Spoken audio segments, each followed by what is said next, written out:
Welcome to the MCAT Basics Podcast, brought to you by the physicians at Med School Coach. Each week, Sam Smith breaks down high-yield MCAT topics so you can score as high as possible on test day. Hello, I am Sam Smith, and this is Sam's MCAT Basics. This podcast covers the most important topics put out on the AAMC MCAT each year, and I determined this list by going through all the official practice materials that the AAMC puts out, and also some third-party practice material, and just put together this big list of topics that consistently kept on showing up, and ranked those topics and made podcasts out of it. This podcast will cover social theories. This is going to include things like conflict theory, social constructionism, symbolic interaction, etc. And then I'm going to talk about psychological theories behind emotion. And then I'll also talk about motivational theories. What is it that motivates people? What are the theories there? Such stuff like Maslow's hierarchy of needs. And in this podcast, I'm hoping to give a lot of different examples, relate a lot of these concepts to medicine, and then hopefully also tell some kind of entertaining stories. This topic will show up on one out of the 4 MCAT sections. That is the psych-soc section. And hopefully this podcast will help you. It's going to be a lot of terminology, a lot of stuff to memorize. I hope it helps.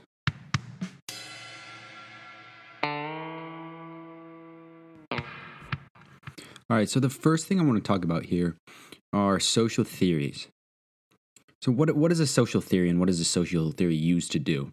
Well, a social theory essentially takes a look at societies through some kind of lens. So, imagine that you're on the top of the Empire State Building, and if you've been there, you know that all around the outside rim of where you look off into all the buildings in New York, there's these telescopes that you can look through. And, they're like big binoculars that are on these big platforms. So imagine social theory is kind of in the same sense there, right? You're on the top of the Empire State Building, you're looking down at society, and you can look through all these different sets of lenses. Imagine each of these lenses is a different social theory. So this just gives you a different kind of view of society, a different way at looking at society. And so there are a few different social theories that I'm going to present here. We have functionalism, conflict theory, symbolic interactionism, social constructionism, rational choice exchange theory. And then after these kind of main social theories, I'm going to present a few smaller, less important ones, but still might come up in the MCAT. And these are feminism theory, behaviorism, the life course theory, and then also medicalization. All right, so let's take a deeper dive into these theories. So the first one I want to talk about here is functionalism. Functionalism was established by Emil Durkheim, and according to functionalism, society is a system of interconnected parts that work together in harmony in order to maintain a state of balance and a societal equilibrium for the whole of society. So this kind of looks at society from a macro perspective, right? They're looking at the whole society, not just individuals interacting. And this will be important for distinguishing this from different theories that I talk about later. But just understand for now, this takes a big picture look at society. And another way you can think about this is it essentially says that society works like the human body, right? You have all these different organs working together to keep your body at homeostasis. You have your kidneys filtering and excreting toxic stuff in your blood, but at the same time, you have insulin being released in the body by the pancreas, and then that's regulating glucose within your blood. So it's all kind of working together to keep your body stable and at equilibrium. Well, in the same way, the functionalist perspective takes a look at society in these different parts that kind of work together in order to maintain that society. So, for example, how would a functionalist look at schools and the nuclear family? Well, they might say that these both work together in order to socialize children, right? You send your kid to school, they're able to socialize with other children, learn how to be cool or, not be cool depending on the situation. And then the parents also play a role, right, in socialization and raising that kid to be a good kid. So a functionalist might say, okay, well, these are working together to raise children. And it's important to note that functionalists use two terms to describe the effects of social elements. They use the term function to describe elements of society that contribute to social stability, whereas dysfunctions are used to describe elements of society that actually disrupt social stability. So, what's an example of a dysfunction? You can think of that as something like crime, right? Crime causes harm within society, people getting robbed, murdered. It's all bad for society, right? No one's going to argue that people getting murdered is a good thing for society. So that's a dysfunction. However, some actually would argue that crime in itself serves somewhat of a functional role. Some people will say that this increases people's awareness of those around them, crime does, and that it actually increases social cohesiveness, right? Because if there's crime going around in society, that makes people kind of rely on each other for help. You got to rely on your neighbors for help. You might tell your neighbor, hey, watch my house while I'm out of town on vacation, whatever. But that kind of creates social cohesion. If there's crime around you, that's one theory. So anyways, I just showed you how an element of society can be dysfunctional, and I showed you how an element of society can be functional. So remember those terms. And so functionalism also says that these functions or these good parts of society can either be latent or they can be manifest. And so a manifest function is an action that is intended to have a positive influence on society. Meanwhile, a latent function is an action that produces an unintended positive influence on society. Keyword there, unintended. So, for example, let's take football. And of course, here I'm talking about American football because that's a real kind of football. And, let's think about manifest functions and latent functions in terms of football's effect on society. So football provides value to society by entertaining people and bringing them together. And I would say that this is intended, right? When football was developed, it was developed in order to create a game for people to watch to be entertained. So let's just say its manifest function is to entertain people and bring them together. Okay, cool. Well, what's its latent function? Well, you could say that, maybe its latent function is to help improve brain science in the long run.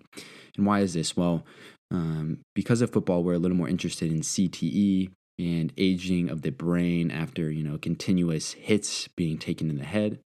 Maybe this is going to help us understand the brain in ways that we didn't before. So you could say this is an unintended improvement to society that is provided by football. And obviously, this part's made up. Maybe this isn't actually providing any new brain research or anything like that. But anyways, you can see here how football can have a manifest function in American society and also a latent or unintended good influence on society. So how can functionalism be applied to medicine? Well, through the lens of functionalism, medicine serves to maintain equilibrium in society, right? It provides care for people and it improves their lives, which these both help maintain the societal equilibrium. And so in terms of manifest functions, medicine helps in the assessment of health status, separation of the ill from the well, the care of the ill, curing illnesses, and also, disease prevention. These are all good manifest functions that they're intended and they're good functions. Well, what about the latent functions? Well, according to a 1975 article written by Alfred Childs, who is a medical doctor who published a paper in the Public Health Reports, he says that there are a few, 3 in specific, latent functions of medicine. The first is that medical care offsets the impersonality of mass society by giving people a chance to talk intimately with health personnel about what matters to them and what troubles them. He also says another latent function of medicine is that it introduces some degree of rationality into everyday life. The healthcare system can often confront people with facts in which they must respond in terms of a personal choice, right? So if you're diagnosed with cancer, then you are forced to respond to that, accept it, and move forward. And it introduces a degree of rationality. The last latent function that this doctor suggests is that it preserves an efficient labor force. Just think about how many people are employed by the medical field, right? You have nurses, doctors, techs, consultants. There's just so many people. And, and hopefully you and I will be part of this labor force one day. So the next theory I want to introduce is called conflict theory. And conflict theory was developed by Karl Marx, and it focuses on how power differentials contribute to the maintenance of social order. And it also looks at how different groups of people use power to exert dominance over others. And so this can be dominance over others in terms of economic, social, political resources, etc. A lot of different things. And the origins of this conflict perspective can be traced back to the classical works of Karl Marx, as I mentioned. And Marx essentially suggested that all societies go through different stages of economic development. And as these societies evolve from agricultural to industrial, the concern over meeting survival needs is actually replaced by concern over making a profit. And this, he suggested, is the hallmark of a capitalist system.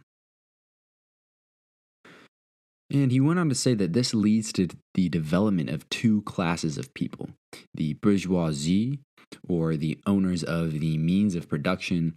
You can think about these as the heads of the factories, business owners, etc. And the other class was the proletariat. And these were kind of, the less powerful factory workers or farm workers that didn't have as much power as the bourgeoisie.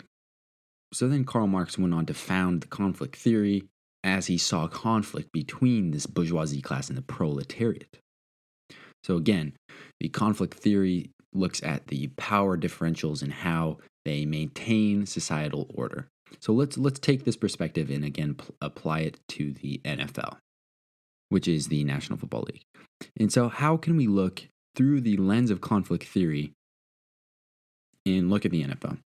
Well, you can look and say, okay, who holds a lot of the power within the NFL? And that is going to be the team owners, right? The team owners, the NFL executives, they own a lot of this power. And who owns not a lot of the power? Well, that's the players. This can create a power dynamic that's not great, right?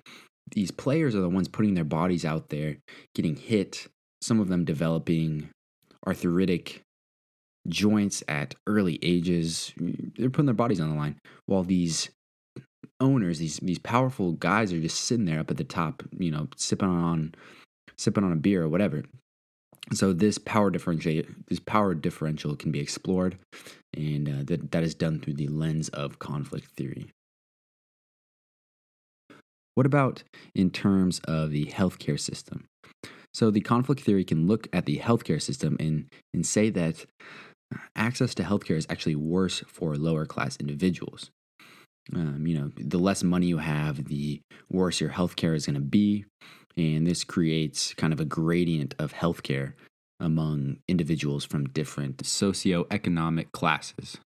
The next social theory I want to talk about is called Symbolic Interactionism. This was developed by George Herbert Mead. And essentially, symbolic interactionism studies the ways that individuals interact with each other through shared understanding of words, gestures, and other symbols. And this is a small scale theory, right? So this is a micro theory. This looks at interactions between individuals. It doesn't take a big, outstanding look at society like conflict theory and like functionalism. This kind of zooms in and is looking at individual interactions. And so one thing I want to talk about here is that symbolic interactionism really hinges on symbols. So what are symbols? So symbols are just objects or things that we attach some kind of meaning to. Think about, for example, when you're driving and you might by accident just cut somebody off, right? You might not have been paying as much attention as you should have to the road. You change lanes on the highway, you accidentally cut somebody off. Well, sometimes what they're going to do is they're going to give you the finger, right? And they might yell a 4-letter F word, whatever. But we attach meaning to that gesture. We attach meaning to that middle finger, and we know what that means, right? That's probably pisses you off a little bit. When I see it, I kind of laugh, or I'm like, come on, man, like who cares? But nonetheless, that is a symbol that society puts meaning on, right? In that symbol actually influences our interactions with one another, right? If you just walked up to someone on the street and gave them a middle finger, odds are you probably not going to have a good interaction. So yeah, that is an example of a symbol. And so how can medicine be looked at through the lens of symbolic interactionism? Well, when patients and doctors interact, a lot of times the doctor is dressed in a very specific manner, right? The physician is going to have a lab coat. A lot of times they're dressed very nice. They have a stethoscope. And why is that important? Well, these symbols actually determine how these interactions go, or they really influence interactions, right? When you're a patient and you're going to see a physician, you're expecting to see that physician dressed the way they are. And this actually helps give you confidence in terms of being able to trust your physician. Essentially, the stethoscope and the tie or the nice dress and the lab coat, all that goes together to say, I am a doctor, you can trust me. Right, that's what those symbols say in terms of interactions. Closely related to the idea of symbolic interactionism is the idea of social constructionism. Social constructionism emphasizes the idea that society is actively and creatively produced by human beings. So essentially, a social construct arises from humans working together to agree on the significance of some idea or object. And again, this sounds kind of like symbolic interactionism. You might be saying like, wait, isn't that the same thing? It's not, because this gets more at why ideas arise, not necessarily how they affect our interactions. So when you think of social constructionism, think about why ideas arise. Again, let's take the example of football. A social constructionist is likely to look at the rules of football and say, okay, these are socially constructed rules. Now, why is that? Well, obviously, the players, the refs, the coaches, everybody who's involved in a football team has to actually come to an understanding and come to agree on these set of rules. But these rules are by no means intrinsic, right? You're not born coming out of the womb, saying holding is a 5-yard penalty, It's not like that. These are not some kind of intrinsic rules. These are something that are socially constructed. So how can we look at medicine through the social constructionism lens? Well, what we can do is we can say that, society creates these stereotypes. And let me just preface this by saying that some stereotypes are actually useful in diagnosing patients. So take, for example, a child versus an elderly patient. Let's say that they are both expressing signs of heart disease. Well, in the child, you're much less likely to say, okay, maybe this child has heart disease, and then start digging into that, finding biomarkers, finding evidence of them having heart disease, than for an elderly patient.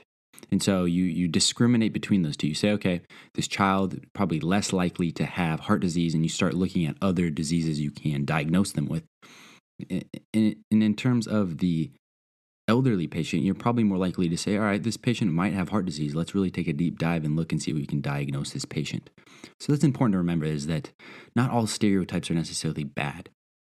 All right, so going back to my original point here, and that is that using this social constructionism, sometimes we can use these socially constructed stereotypes that cause harm actually in patient care. And so, take for example, a doctor concluding that men tolerate pain better than women, or women tolerate pain better than men. Well, then this doctor is, maybe without even realizing that they're doing it, going to say, please rate your pain for me. And when the patient says 9, then maybe in the back of their mind, they're thinking, okay, this is a dude, and so he must really be experiencing a lot of pain. Or, this is a girl, so she really must be experiencing a lot of pain. Or, maybe a woman comes in and says, I'm experiencing a 9, and the doctor's like, well, she's a girl, she might be a wuss. And so you can see that sometimes these socially constructed stereotypes can actually cause harm in patient care, causing doctors to treat patients a little bit differently, and therefore cause patients to receive unequal care. And so when we use these socially created stereotypes in order to treat patients differently, that can be an example of how you can use the social constructionist lens to look at medicine and say, okay, this is something that we want to change. The next sociological theory is called rational choice exchange theory. And this theory is another one of those micro scale theories where it kind of takes a deeper dive and looks at interactions between individuals in a society. And what rational choice exchange theory does is it assumes that people make rational choices based on evaluating the rewards and punishments of interactions. And so what I'm going to do for you is I'm going to break down this theory a little bit more into two components. That is the rational choice component and the exchange component. Rational choice theory is a way of looking at deliberations between a number of potential courses of action and then using some kind of rationality in one form or another, one sense or another, to then decide which course of action is best for yourself. Or, this can be done by a corporation, deciding what's best for that corporation. And another way to say this is that people act in ways that are best for them, right? You make a decision on some rationale and decide what's best for you. So that's rational choice theory. Now, social exchange theory is just an application of rational choice theory. Social exchange theory essentially looks at interactions between individuals as some sort of a cost-benefit analysis, right? It says that, am I more likely to interact with you or do something for you if I see that you are going to reciprocate? So, for example, say my friend calls me and says, hey, Sam, I need you to help me move my couch. Am I likely to do that? Well, what the social exchange theory posits is that you are more likely to do that favor for your friend if you see some reciprocation from them, or if you think that's going to happen, right? You weigh the costs, say, okay, I'm going to be moving this couch is going to take up my time. Then you look at the benefits. Well, maybe they'll be more apt to help me in the future. They're going to buy me beer, whatever it is. You weigh these costs and benefits, and then you go forward with that interaction. Dating and relationships is another piece or part of society that you can apply the social exchange theory to, right? So in general, relationships are give and take. There's benefits, there's fun, there's companionship, there's support, and then there's stuff that's bad, right? You tie it down, can't talk to as many girls anymore, or boys, whatever, it doesn't matter. And what happens, or what social exchange theory says happens, is that we take all these factors, we weigh them out, and we say, okay, I want to date this person because the benefits outweigh the bad. And, one way I kind of remember this rational choice exchange theory is I kind of think of it as almost like a selfish theory. Like it's all focused on the individual. This really only takes into account what that individual making the decision thinks, right? It doesn't really take into account the effect on the other person. So I think of this as more of the selfish theory. And so one way the rational choice exchange theory can be applied to medicine is in terms of motivating patients to adhere to their treatment or, the medication that has been prescribed, or to even follow up. So, if you think about these patients as individual actors who take into account all the benefits and all the risks of not going through with some treatment, then you can think, okay, well, how can I motivate this patient to, adhere to their treatment? And essentially what it says is that the benefits of this treatment must outweigh the risks in order for the patient to go through and complete the treatment. And so one interesting case of this is the dose of a medicine, right? And so a lot of these drug companies know that if a patient is going to have to take a drug 4 or 5 times a day, then it's not going to happen, right?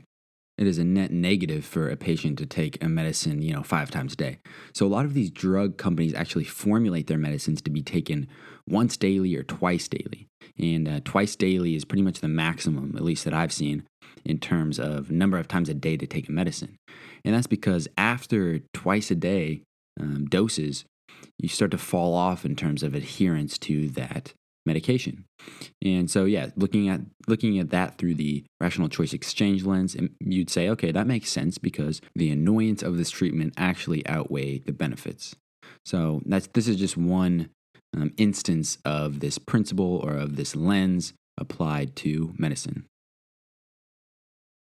All right, now I want to get into a little bit lower yield, less important theories, but still ones that are bound to come up at least once or twice on some of the practice tests you'll take and hopefully on the MCAT that you take. The first one I want to talk about here is a theory that falls under the umbrella of conflict theory, and that is the feminist theory. And so what the feminist theory or feminist lens does is it aims to understand gender and inequality. And so what it does is it looks at how men or women hold power over other women.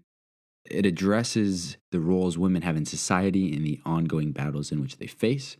And typically they focus on the rights of women, and this can include economic rights, sexual, reproductive rights, property rights, and voting rights. And so how can the feminist lens be applied to medicine? Well, historically, women are underrepresented in clinical trials. A 2016 paper by Catherine Liu and Natalie Mager in the journal called Pharmacy Practice kind of discusses this. And so what they say is not until 1993 did Congress mandate the adequate inclusion of women in NIH-sponsored clinical trials. And you need to do this in order to determine the difference in drug properties between men and women, right? This paper goes on to talk about how there are pharmacodynamic differences between the sexes that have been observed for particular drugs. For example, women are at an increased risk of experiencing certain fatal heart arrhythmias after taking certain drugs that in men don't produce that effect.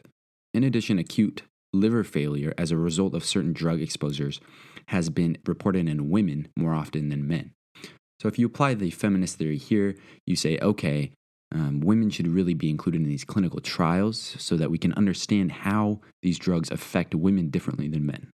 And oddly enough, this is no bullshit. I was just scrolling through my Instagram feed and I saw an ad for, I think it was Infinity Cars or whatever, and it was saying that women are at a higher likelihood of dying in car accidents because these crash test dummies are actually modeled from men's bodies, which is kind of interesting. I don't know. And is that a coincidence that just popped up on my phone like minutes before I was talking about it on this podcast? Highly unlikely, And if that's not evidence that there's a God that exists, then I don't know what is. Anyways, back to the issue at hand. So the next sociological theory I want to talk about here is called behaviorism. And behaviorism is a theory of learning based on the idea that all behaviors are acquired through conditioning. If you don't know anything about conditioning, or you maybe haven't thought about it in a while, go listen to my learning podcast. And I give a pretty detailed explanation of what conditioning is. I go into operant conditioning. I go into classical conditioning. What you're going to want to know here is operant conditioning, though. And if you remember, I'll give you a brief interlude here. Operant conditioning is when you have reinforcers and you have punishers, right? And so when you give a reinforcement, you want this behavior to continue. When you give a punishment, you want that behavior to stop. So the behaviorism theory essentially says that throughout our interactions, we get these positive reinforcements or these punishments that kind of modulate our behavior or determine what our behavior is. In other words, this theory says that we act the way we do because we've been conditioned to do so. So here's an example. So let's just imagine that you're on some European phase or whatever. And so, you quit shaving your armpits and you start smoking cigarettes and stuff. And what you've started doing is you've actually started kissing people on the lips when you first meet them. I think that's something European people do. Anyways, you've been doing this. And what happens is you get feedback behavior from people, right? So, you go up to a stranger, you say, hi, nice to meet you. Then you kiss them on the lips. And what they'll do is they'll look back at you, maybe they have a really weird facial expression like, whoa, what the hell is that? Or maybe they say, please don't do that. That's weird. Well, you're more likely to quit this behavior because of those responses, right? You start to learn, okay, that's not okay for me to do. And so what the behaviorism theory would say is that these responses, or, these harsh words or facial expressions given to you are actually punishments, right? And that these punishments cause you to then change your behavior over time, and therefore you have been conditioned not to kiss people on the lips. And again, if you go back and look at operant conditioning, you'd realize that this is a positive punishment, right? Because somebody is adding something to decrease your behavior. And what was it they added? Well, that would be the words or facial expressions. And this is kind of a specific case. I get that. But what I'm trying to get at here is that behaviorism essentially says that, people behave a certain way because they have been conditioned to do so. And so how can we apply the behaviorism theory to medicine? Well, doctors tell patients to follow certain protocols to improve their health. Let's say this patient has high LDL levels and the doctor says, okay, you need to stay away from, X, Y, and Z foods. I'm going to give you this statin. They'll give them this whole protocol to follow in order to make sure that they have a reduced risk of developing heart disease or atherosclerosis. And, a primary care physician might, find out that this patient hasn't been adhering to the protocol that they developed for him. At this point, the physician would express disapproval and say, you need to do this in order to live longer, etc. And you can kind of think of this as a form of conditioning. However, though, this would be seen as some kind of positive reinforcer because you want to increase some behavior in the patient. All right, last two theories here. The first is life course theory. And this is actually a really applicable theory to medicine, right? And so what the life course theory looks at is it investigates a person's life history in terms of cultural, social, and structural contexts. For example, when I go into my family physician in like 20 years or whatever, I'll be talking to my family doc, at which point he'll understand that I was a millennial. And so what he's going to ask me is, in your 20s or teens, how often did you vape? Or, how many joules did you use? How many joule pods did you go through? And at this point, he or she may be trying to assess my risk level for some disease that, in the future we may know that, joules or vaping is bad. I'm not saying that it is, but let's just pretend that now we know it's bad. We don't know yet. And so anyways, what they're doing is they're looking back, looking at your history, looking at what generation you're from, and therefore kind of concluding different things about you based on your background. And then, they might look at societal factors, what is going on through your history. Was there some big social upheaval event? Was there a revolutionary war? Whatever. They're going to tie all these factors together and try to care for your health in this very wholesome, all-encompassing view. So again, the life course perspective is a whole look at a person's history in terms of many different social and cultural factors.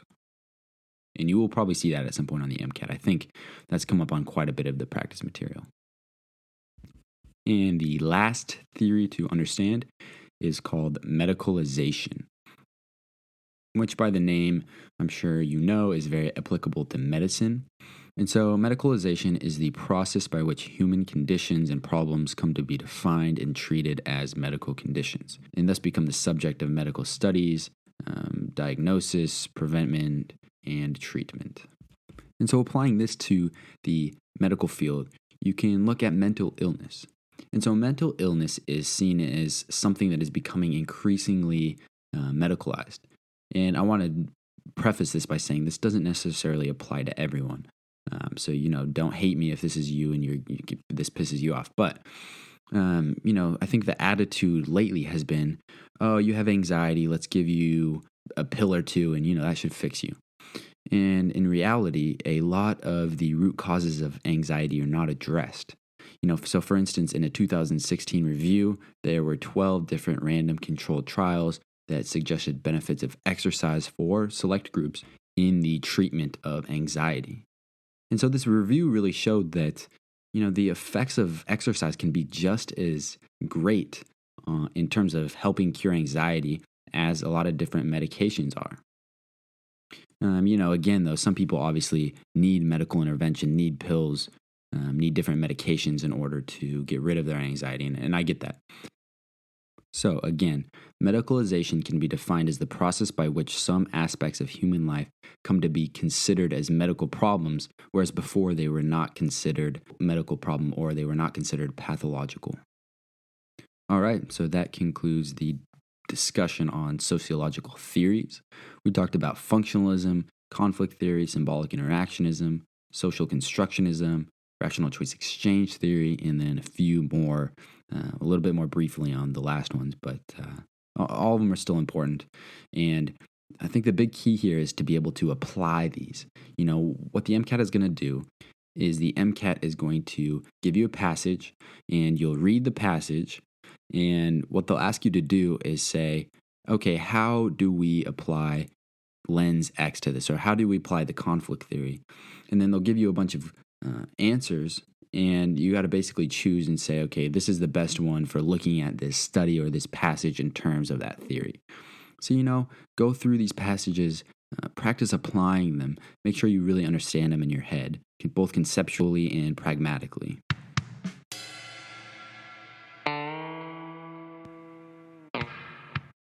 All right, so the next thing I want to talk about here are the different theories of emotions. I want to address what causes emotions.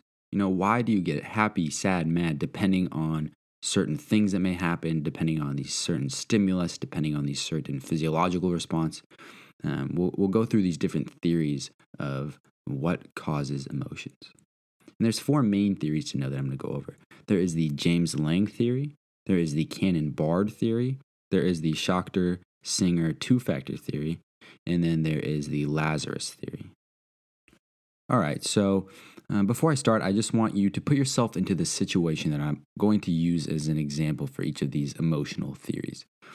So let's just say you've been at work all day, you've worked a 10-hour day, and you get off work and now you got to walk home. You walk home a mile, a long walk, you're tired, you're hangry, you're pissed off, whatever, and you get home, you open the door, and all of a sudden you hear the clanking of your dog's tags against their neck, and your dog runs up to you and, super happy to see you. And all of a sudden, all that weight from work is lifted off your shoulders.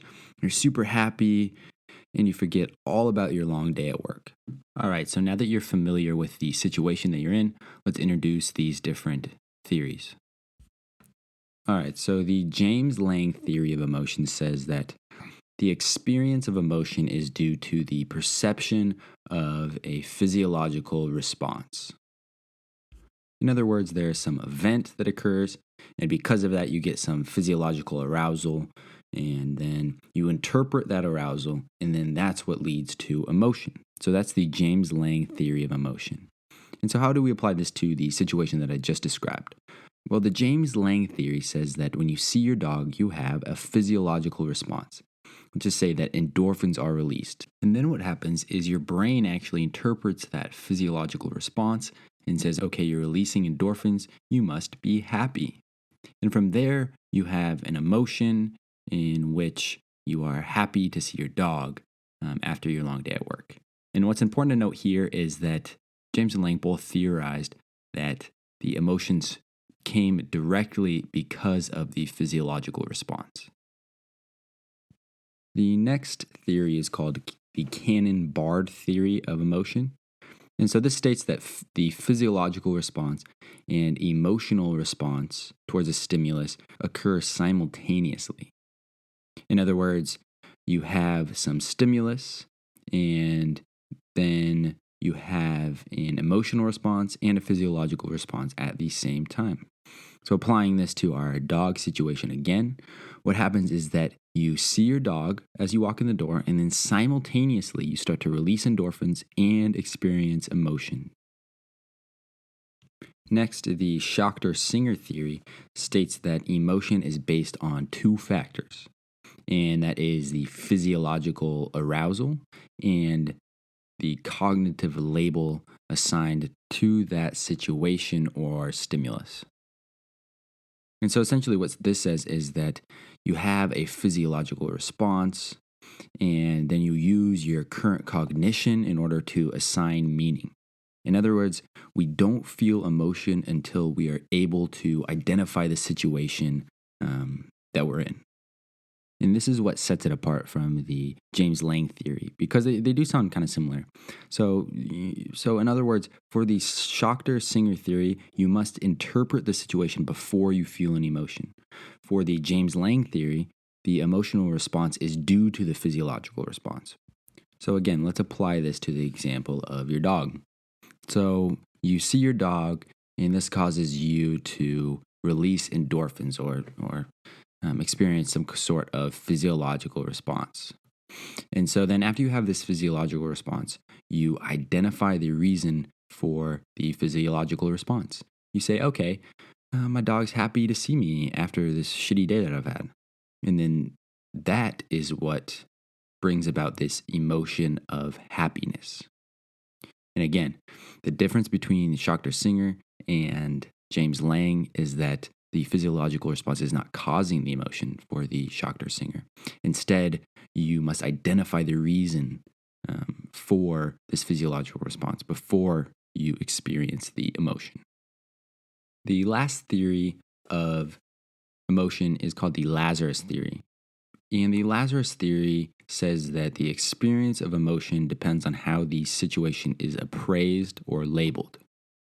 So going back to the situation of the dog, you see your dog, and the first thing you do is you appraise this situation. You say, oh, my dog's happy to see me. Look at that, my dog wagging its tail, its tongue's out. It's a freaking cute dog, maybe it's a golden retriever, which is the cutest dog, by the way. And so you appraise the situation. And then what happens next is you have a physiological response, which is the release of endorphins, and you experience emotion, and those occur at the same time. So I think the main thing to remember about the Lazarus theory is that you must first appraise the situation. And anytime you see on the MCAT appraisal in the context of emotion, you should automatically think Lazarus. All right, before I move on to the next part, I want to teach you a little mnemonic or a little saying in order to keep all three of these theories straight. So when you think of James-Lange, think of James Bond and how he's always involved in action. And so this makes me think then that in the James-Lange theory, our body must first act, i.e. have a physiological response before we can experience the emotion. So James-Lange, James Bond, action. And then for the cannon barred theory, imagine a bad cannon, right? And so when this bad cannon shoots, it actually hits two separate points, kind of like makes a V as it shoots out, hits a high point, hits a low point. And you could essentially imagine that these two targets are the two different factors that the cannon barred theory says are happening simultaneously, right? Which says that you have an emotional response and physiological response simultaneously. So cannon barred, bad cannon, two simultaneous targets. For the Schachter-Singer theory, I think two S's, which reminds me of two factors. And so in this theory, there's two factors, right? You must have a physiological response or physiological arousal, and then you also must have some understanding of the surrounding around you. You must have some cognition about the surroundings in order to then have an emotional response. So Schachter-Singer, two S's, two-factor theory. And in full disclosure, I took some of those kind of sayings from people on Reddit. I just really like that. And I actually did use this on the test when I studied. So keep that in mind. All right, so those are the 4 theories of emotion to know. Let's get on now to the last segment in this podcast, where I'm going to talk about motivational theories.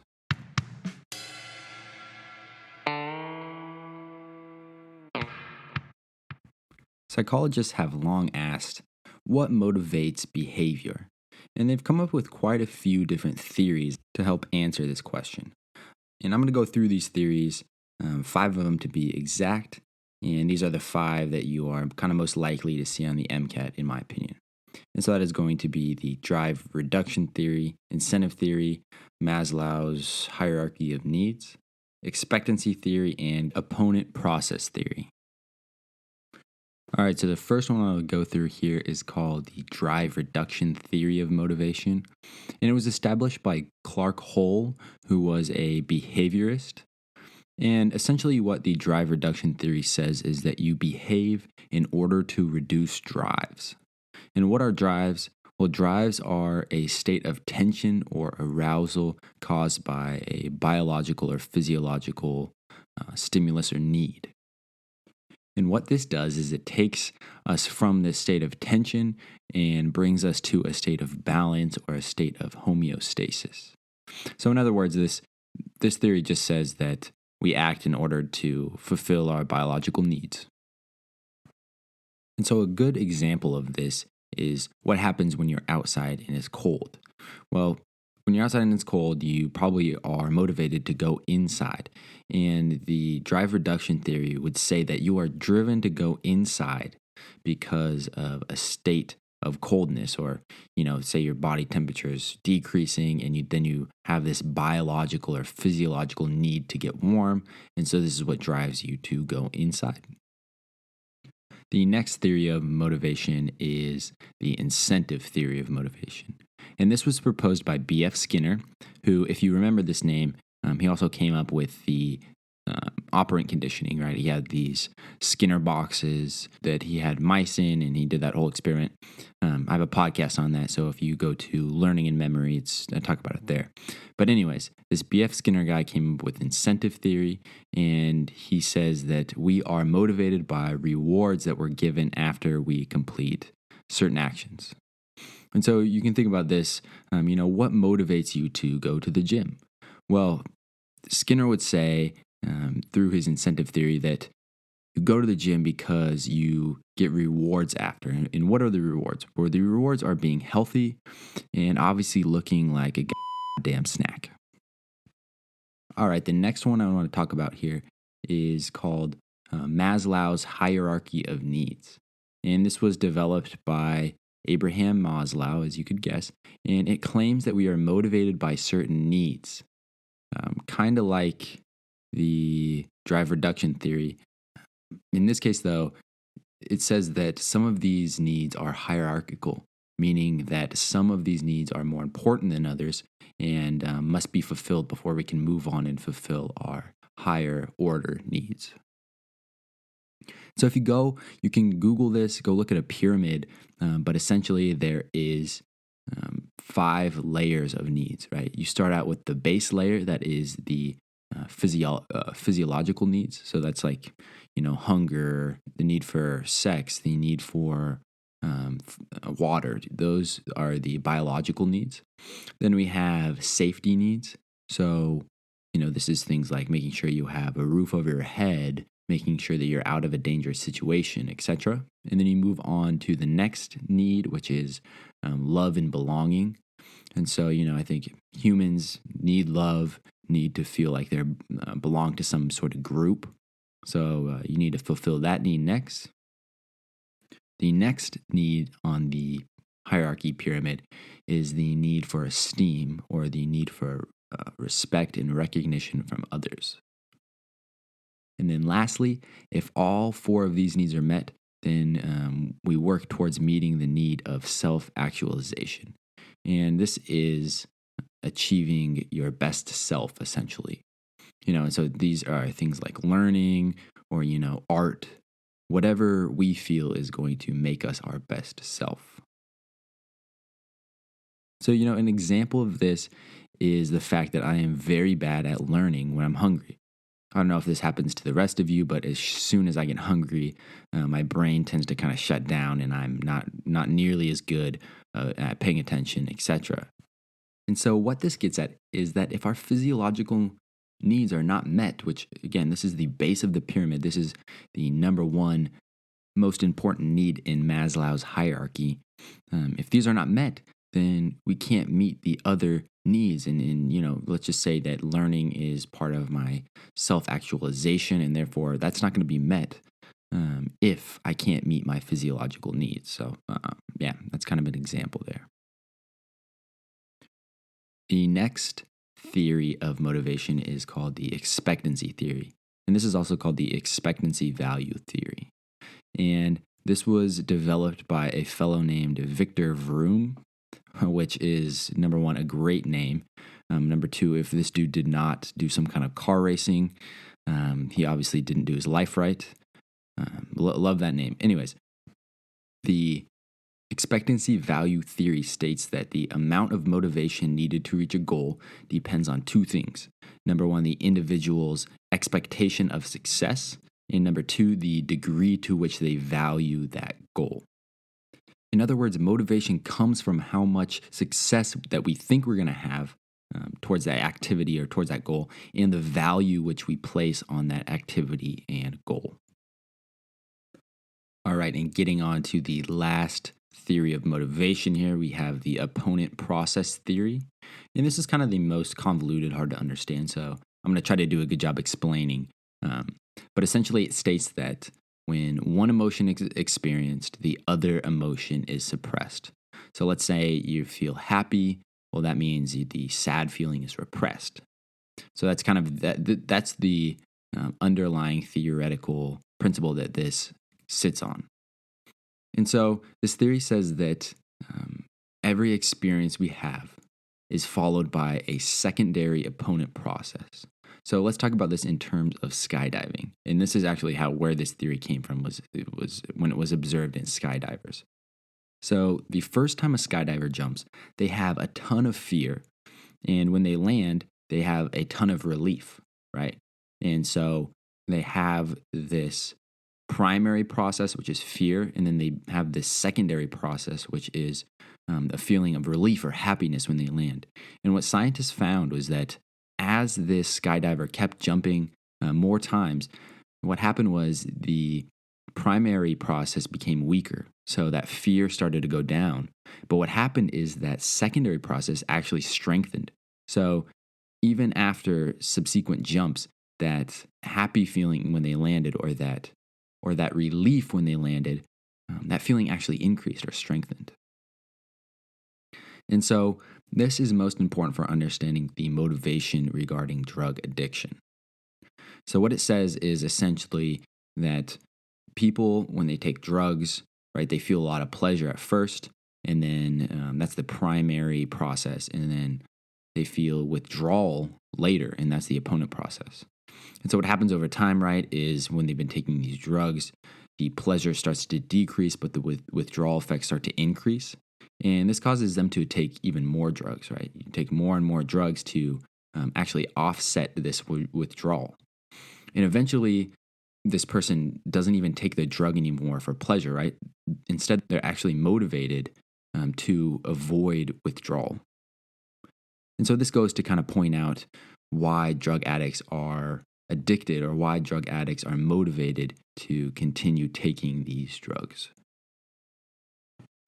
And so what the opponent process theory gets at is essentially that we are motivated by the secondary processes that increase as we continue to do things over and over and over. So for skydiving, that is the positive effect of having that happiness or that relief when you land. Or for drugs, it's that withdrawal that actually motivates you to continue to do these drugs. All right, so that concludes the motivational theory talk. It also concludes the podcast on sociological theories. I hope this helped. A lot of information. You know, what I did here is I made a lot of flashcards, specifically Anki flashcards, with all these different theories, as well as examples of the theories, as well as these theories applied to medicine, because I think that's really the biggest thing to understand is how can I point the lens of these theories towards medicine. So kind of keep that in mind as you're going over practice problems or practicing or putting these on note cards, is you really want to be able to apply them to medicine, which goes beyond being able to just recall the definition. So make sure you practice. I hope this podcast helped. As always, please leave us a review if you really liked it. It helps with the iTunes rankings, which helps more people get access to it, which helps, people study and stuff. So if you like it, rate us, review us. I really appreciate it. As always, thanks for listening. Be looking out for a bonus episode this week, and see you next time. Each episode of MCAT Basics is brought to you by Med School Coach. To access Med School Coach services, including MCAT tutoring and medical school admissions advising, visit our website at medschoolcoach.com. Good luck as you prepare for the MCAT, and we hope you tune in again next time.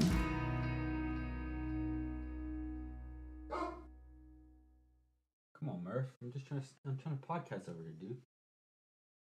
Sam's MCAT Basics is written, produced, and recorded by Murph the dog. Special thanks to Murph the dog for this episode.